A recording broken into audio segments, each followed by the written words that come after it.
പഞ്ചായത്തിലെ കൊമ്പുകുത്തിയിൽ ജനവാസ മേഖലയെ ഭീതിയിലാഴ്ത്തി വീടിനുള്ളിൽ രാജവെമ്പാലയെ കണ്ടെത്തി. മൂത്തേരിയിൽ സത്യന്റെ വീടിനുള്ളിലാണ് 8 അടിയോളം നീളമുള്ള പാമ്പ് കയറിയത്. ചൊവ്വാഴ്ച വൈകിട്ട് 5 മണിയോടെയായിരുന്നു സംഭവം. സത്യന്റെ അമ്മ തങ്കമ്മ വൈകിട്ട് വീട്ടിലേക്ക് കയറി വരുമ്പോഴാണ് വീടിന്റെ അകത്ത് പാമ്പിനെ കണ്ടത്. തങ്കമ്മയെ കണ്ടതോടെ പാമ്പ് മുറിയിലെ അലമാരക്കടിയിലേക്ക് ഇഴഞ്ഞു കയറി. ഉടൻ തന്നെ ഇവർ അയൽവാസികളെയും വനവകുപ്പിനെയും വിവരമറിയിച്ചു. വനവകുപ്പിന്റെ സർപ്പ ടീം സ്ഥലത്തെത്തി. മണിക്കൂറുകളോളം പരിശ്രമിച്ചാണ് പാമ്പിനെ പിടികൂടിയത്.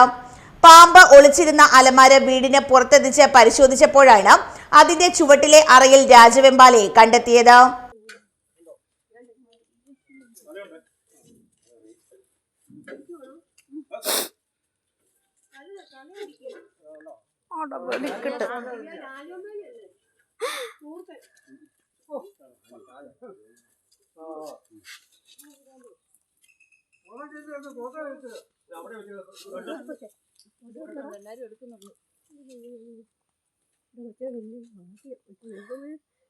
ഇതിനെ കയറി ചവിട്ടിയത്.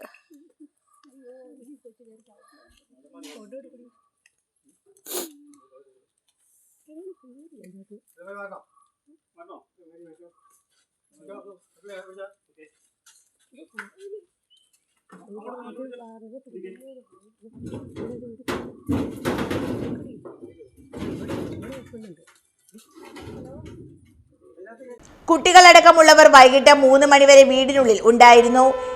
ഇവർ കുരുമുളക് ശേഖരിക്കാൻ പറമ്പിലേക്ക് പോയ സമയത്താണ് പാമ്പ് അകത്ത് കയറിയത്. മുൻവാതിൽ തുറന്നു കിടന്നതിലൂടെയാവാം പാമ്പ് അകത്തെത്തിയതെന്ന് കരുതുന്നു. കുട്ടികൾ വീട്ടിലില്ലാതിരുന്ന സമയമായതിനാൽ വലിയൊരു അപകടമാണ് ഒഴിവായത്.